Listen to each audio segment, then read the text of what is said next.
You're listening to the Cancer Assist podcast. Wherever you are in your experience, we are here to provide help and hope as you navigate cancer prevention, treatment, and care. Hosted by Dr. Bill Evans and brought to you by the Cancer Assistance Program. Help when you really need it. Welcome to the Cancer Assist Show with Dr. Bill Evans, and we're going to talk about a topic today that is one of those cancers that we're hearing about perhaps more commonly that has a difficult prognosis. And it's an important cancer to know about, to hear about, and I have the best expert to talk about with me. So I'm welcoming again Elaine McWhirter, who, if you've listened to prior podcasts, you've heard her speak about melanoma and safe sun practices, and she's amazing on that, and I'm sure we're going to learn a lot about pancreatic cancer from her. But just before we launch into discussion of pancreatic cancer, I just want to make mention of the Cancer Assistance Program, which provides a variety of free services to cancer patients in the Hamilton area, people being seen and treated at the Juravinski Cancer Center. Some of those services include free rides to and from their appointments, equipment loans, which can be so helpful to patients and helping them stay in their homes and be able to ambulate safely and look after themselves in their own, in the comfort of their own home. Nutritional supports, incontinence supplies, and a number of other services. And the podcasts are also meant to be part of the services of the Cancer Assistance Program by helping to educate the public, and in particular cancer patients and their care providers, about advances in cancer treatment, about what's available in services in our community, not just the cancer-specific services, but various supportive care services, and to bring hopeful messages about the management of cancer. So let's dive in and welcome Elaine. Thank you so much for coming in to talk about pancreatic cancer. You've been with us before, but just to remind people, Dr. McWhirter is an associate professor at McMaster University, and one of the two areas that she specializes in managing patients at the Juravinski Cancer Center is pancreatic cancer. Welcome. Hi, Bill. Thanks for having me. Nice to see you. Good to see you. And talking about pancreatic cancer is a bit of a challenge, isn't it? Because it's a pretty common cancer. I gather it's about number 12 on the list, but it's much more... it's higher on the list, shall we say, of causes of cancer death. It's number 4. So that speaks volumes about the difficulty of both diagnosing it at an early stage and treating it when it is discovered. So maybe you give us a little bit of an idea of the frequency of pancreatic cancer in Canada and what you're seeing at the Juravinski Cancer and the risk factors for developing pancreatic cancer. Yes, you are right. Unfortunately, it is a very serious cancer, despite moving up to number 11 on the list, and actually the third deadliest cancer behind lung and colon. You know, about 6,900 Canadians are estimated to get pancreatic cancer this year. It is, it unfortunately has a high rate of succumbing to this disease. So of that group, about 5,700 will die from it. So it does have the lowest five-year overall survival rate of cancer at about 10%. Those are dismal statistics. And is it becoming more common? I seem to be hearing about it a lot more. Maybe it's just because I'm getting older, and pancreatic cancer tends to be a disease of older individuals, so maybe that's why I'm hearing it more. But is there a change in the incidence? And there has been a slight year-over-year increase, but I think your point's well taken. As we have an aging population, it is one of those cancers that we will probably start to see more frequently. It is it's more common in men than women, and certainly the likelihood not only of being diagnosed with it increases with age, but the risk of dying from it also. Now, I suspect there's more than a few people listening who don't know what the pancreas is and haven't a clue where it's located. So maybe we should take a baby step backwards and just describe kind of what the pancreas looks like and where it's located in our body, and what the heck is it there for? Well, the pancreas is an organ. It's kind of at the back of your abdomen, if you will. So, sometimes when folks have pain from pancreatic cancer, it's actually in their back and not at the front of their abdomen or their belly. So in behind the stomach is where it's located. It has a number of functions, including making hormones that are involved in digesting food, and making hormones for insulin and involved in sugar metabolism. So very, very important organ. So we really can't live without our pancreas. And No. That's a rather critical organ because of these two factors, digesting our food and keeping our blood sugars balanced out. And what are the risk factors for developing pancreatic cancer? Yeah, there are a number of these. I should say there are folks that with surgery will wind up without a pancreas. We can replace the hormones, Well, that's a good point to make, yes. absolutely an essential organ without replacing those replacing the hormones.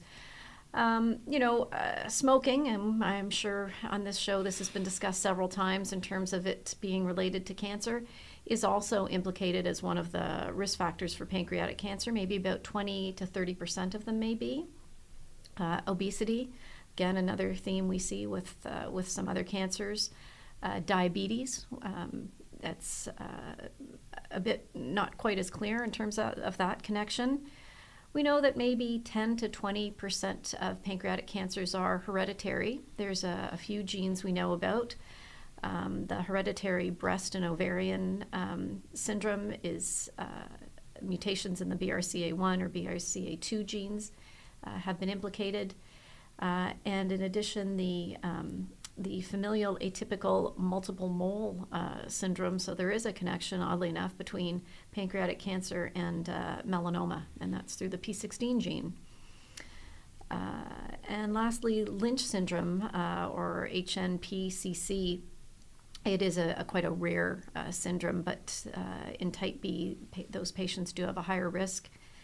And hereditary pancreatitis, which is a very, very rare diagnosis, has also been related because pancreatitis itself, perhaps through the chronic inflammation, and again, we think of lung cancer and the chronic inflammation from smoke, is also a potential risk factor. So as you list all those risk factors, there don't seem to be a lot that I could do anything about or listeners could do much about, except smoking. Mm-hmm. Always have to underscore not smoking. That's not all about lung cancer or head and neck cancer. It's a whole lot of other cancers, and this is one of them. And being overweight, trying to get to your appropriate body weight for your height. So some people have said coffee may put you at risk of pancreatic cancer. Has that been debunked now? It's certainly, I wouldn't say on the official list. Alcohol, however, kind of falls in as a bit of a secondary cause, and that may be that it's related to chronic alcohol intake, can be related to chronic pancreatitis. As we've mentioned, the chronic inflammation can be a risk factor for pancreatic cancer as well. Well, I'm glad that coffee's off the list because I'm just back from Italy and I've had a lot of cappuccinos. Now, anything that reduces your risk, I read about allergies. I thought this was really curious, that if you have allergies like hay fever or you're allergic to animal dander and so on, your risk is less. And there are some associative studies that suggest that could be the case. I wouldn't say it would necessarily be a reason for excitement to have hay fever and a reduced risk of this, yeah. Not much you could do about it if you had it. But it's probably better to have allergies than pancreatic cancer, but there you go. So I hope that's helpful for people to understand where the pancreas is, what it does, and some of the risk factors. But how would someone become concerned? What symptoms might an individual have who was developing pancreatic cancer? That's a really great question, and something that certainly folks could watch for, and it would be unexplained ongoing weight loss, in the absence of some external factor, or say you're someone who's been trying to lose weight for years and magically it's starting to happen and keeps persisting. So certainly weight loss is a very common symptom of patients. Unfortunately, pain can also be a common symptom, maybe upper abdomen, but again, sort of around the mid-back pain. So many people have back pain, right? Me Yeah. included. And how would I know whether it was back pain or something new like pancreatic pain? I guess the fact that it's new, number one. Certainly that it's new, or if it's associated with other symptoms like the weight loss or things like jaundice. So noticing the eyes turning yellow, the skin yellow. And why does that happen? Why do people get jaundice with pancreatic cancer? So, the pancreas is divided into three areas, if you will: the head, the body, and the tail. And for pancreatic cancers that develop in the head, there are ducts that lead into the bowel, that connect into the gallbladder, and the tumor located in the head can block the ducts, and then you get a backup of bile, and folks can turn yellow. Exactly. So those are some of the symptoms. In terms of the types of pancreatic cancer, we tend to think of it as all one type, and it's commonly one particular type, but it's important, I think, for people to know that there are different types of pancreatic cancer, right? That's correct. So I think what you're referring to is something that goes by the acronym of PDAC, or pancreatic ductal adenocarcinoma. And that really accounts for 90 to 95%. And unfortunately, it is the really most serious form of pancreatic cancer. There is another type. So you look at perhaps Steve Jobs from Apple had something called a neuroendocrine tumor, and they really have quite a varied spectrum of cancers. They can be very low grade, slow growing, to things that are very high grade and grow fast, that would almost seem to be more like an adenocarcinoma. And it really speaks to the importance of obtaining a biopsy to see what the tissue type is, and that really helps to guide the best type of treatment. So that leads logically to how do you make a diagnosis of pancreatic cancer? Partly a needle, but maybe before the needle some other tests might be done, right? Yeah, I would usually start, it would be difficult to see this on an ultrasound. Really, you need a CAT scan. So for example, someone who presented to their doctor with the story of pain and weight loss, a CAT scan would be helpful for looking for a tumor on the pancreas. And then a biopsy is done by doing endoscopy and using a very fine ultrasound through the endoscope to do a biopsy of the pancreas itself. Because again, it is important. That may be an old debunked myth about not obtaining a biopsy in pancreatic cancer, but that's actually very important. I think it's always important to have histology, and just for the reasons we're talking about, that maybe it's not the most common type of cancer and have an entirely different prognosis for the individual. Mm-hmm. So, as in most cancers, the outcome is determined by the extent of cancer, so the stage of cancer. Unfortunately, I guess it's the minority of cases that present with early stage or stage 1. I think it's maybe 10%. But those are people who are, I guess, the best candidates for an operation. I know you're not a surgeon, Mm-hmm. but maybe you could talk a little bit about the types of surgery that are available for these patients.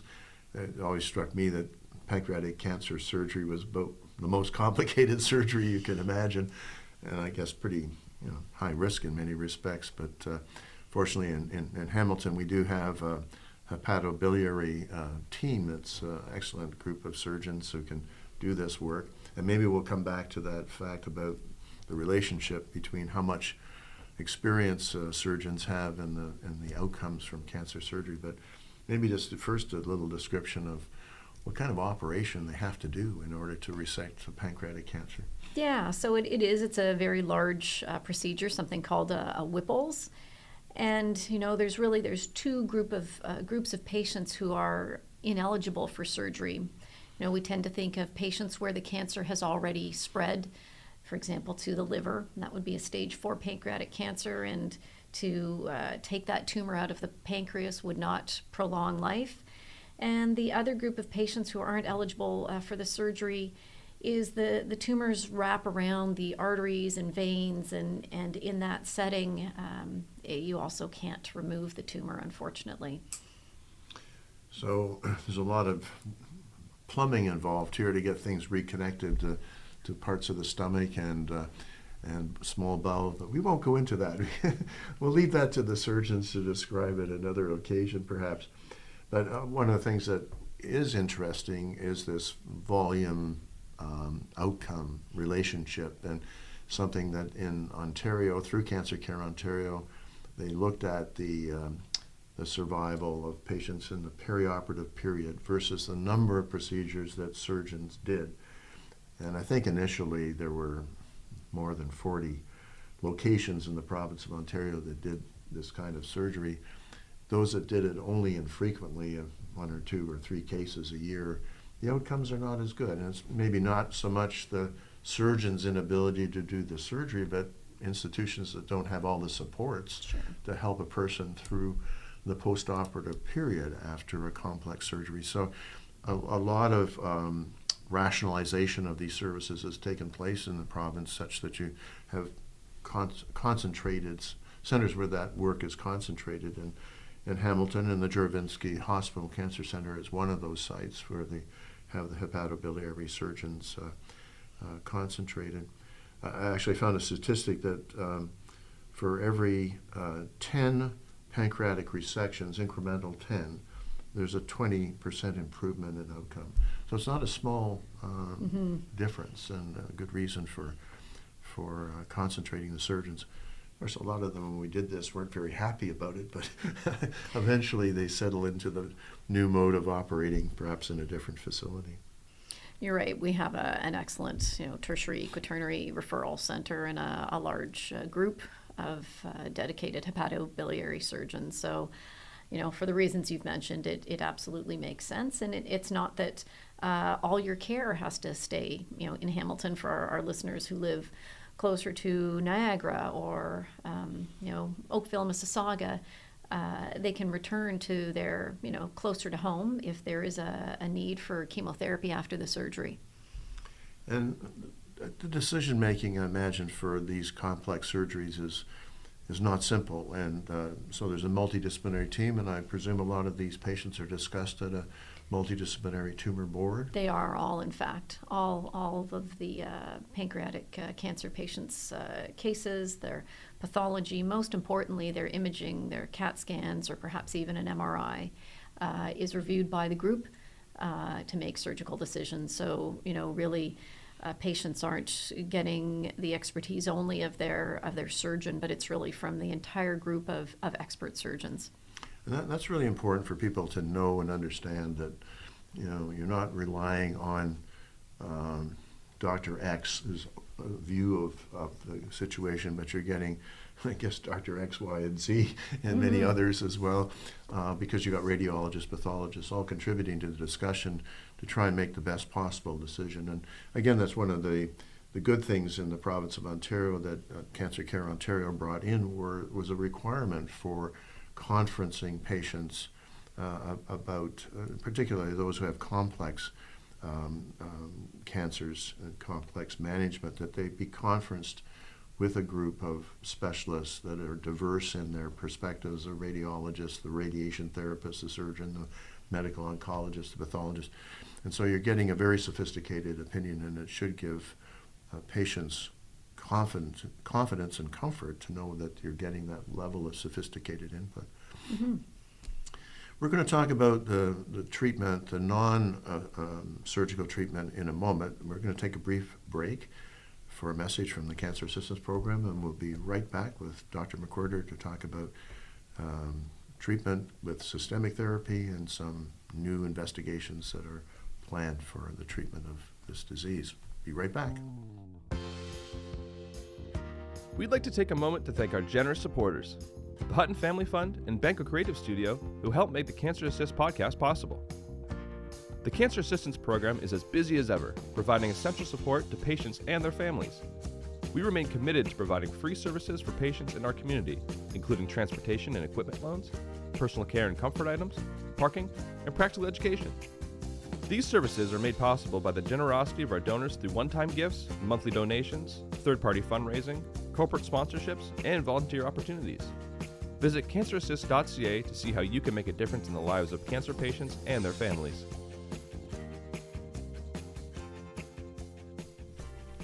We're back talking about pancreatic cancer with Dr. Elaine McWhirter.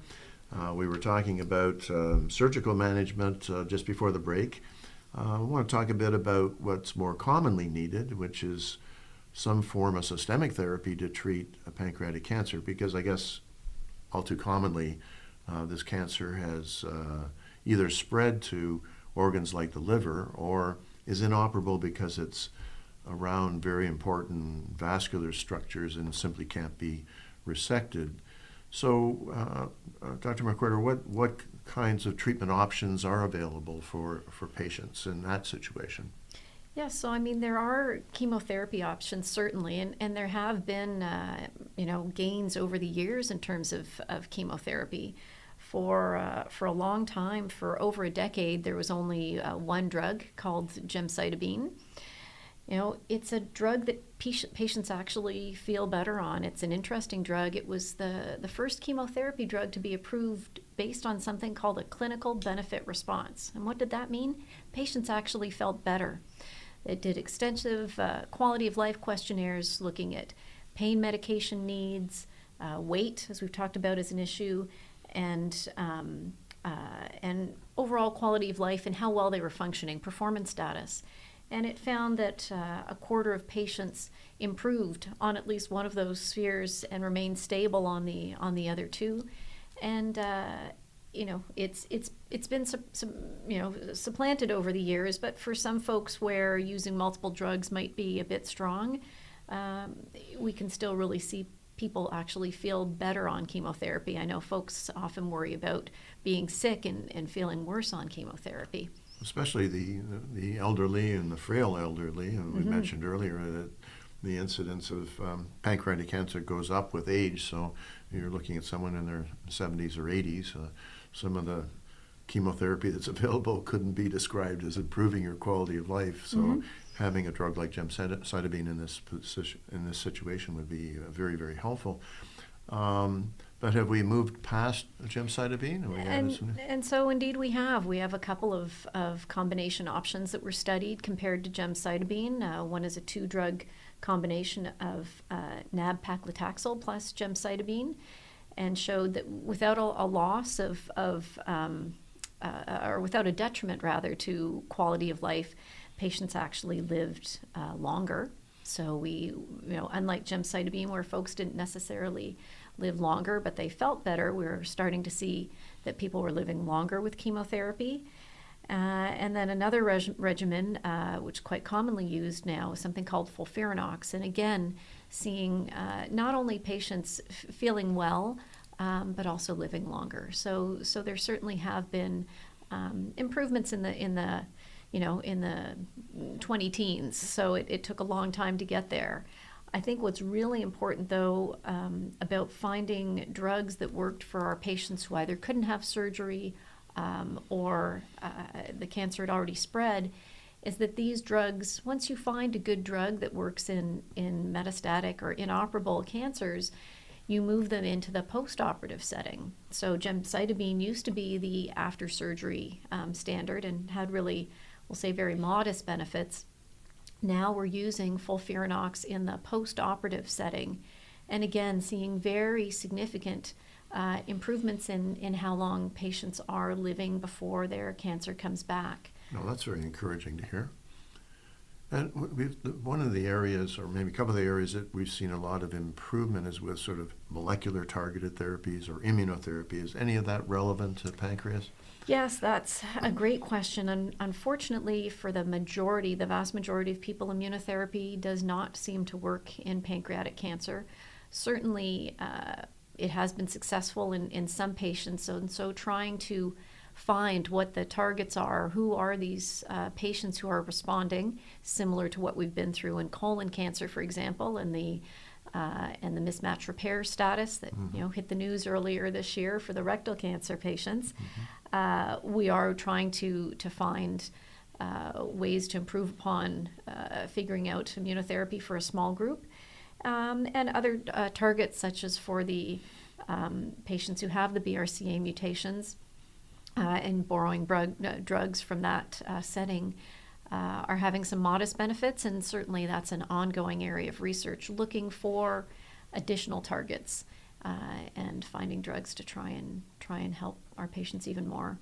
It strikes me that we've seen a lot of advances in a number of the common cancers and a lot of research efforts and I guess investment of research dollars into breast cancer and colon cancer, prostate cancer, even lung cancer, but not as much into pancreatic cancer. And it seems to me like maybe this is the time has come when that really should happen, because it's as you indicated, it's moved up in terms of frequency in the list of common drugs, and it has that unfortunate reputation of also being high up in terms of mortality.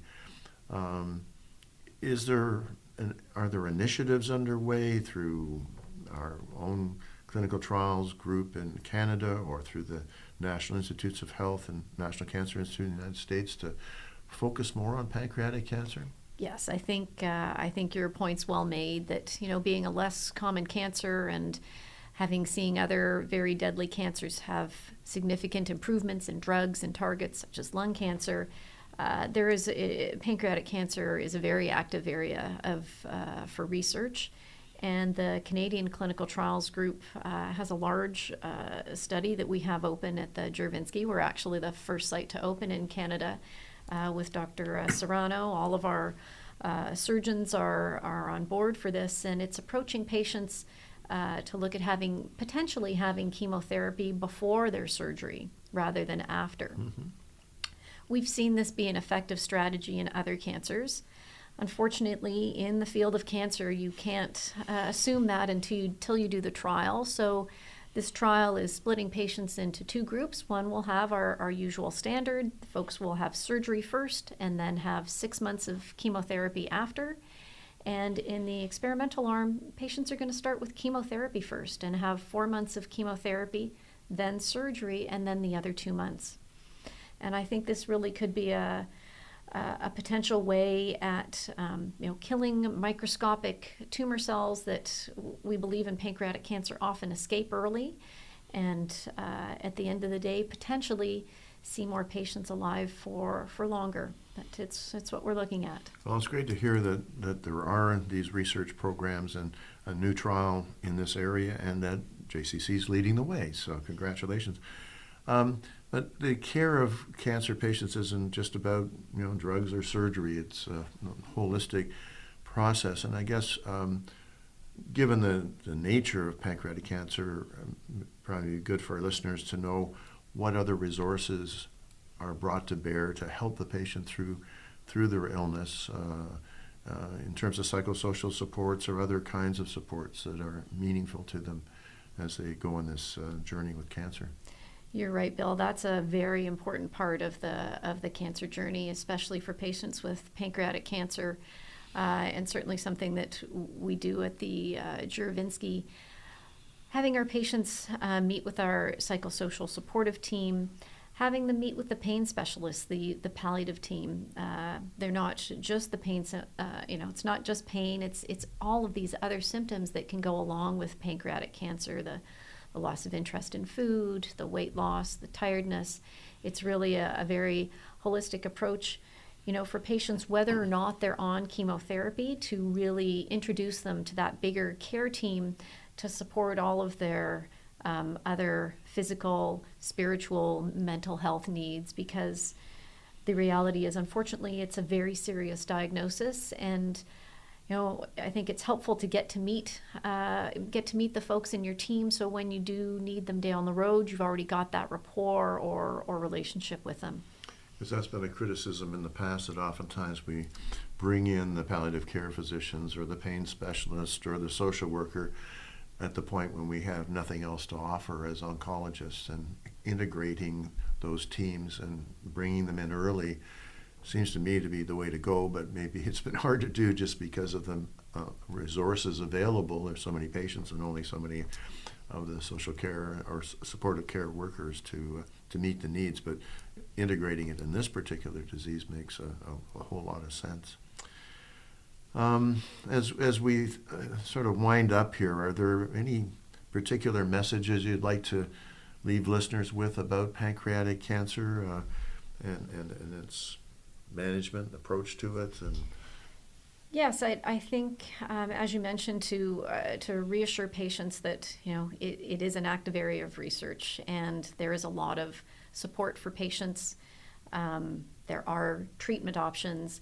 It's an active area for investigation and clinical trials, and so really to not be without hope for good quality of life and really excellent care with this very devastating disease.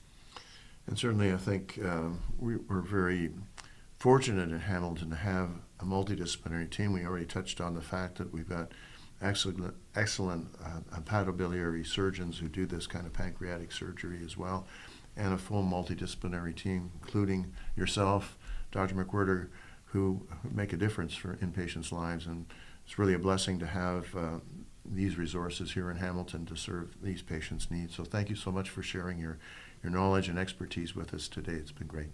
Thank you very much. Thank you for listening to the Cancer Assist podcast. Find more episodes, resources, and information at cancerassist.ca or follow the Cancer Assistance Program on Facebook, Twitter, and Instagram. We'll see you next time.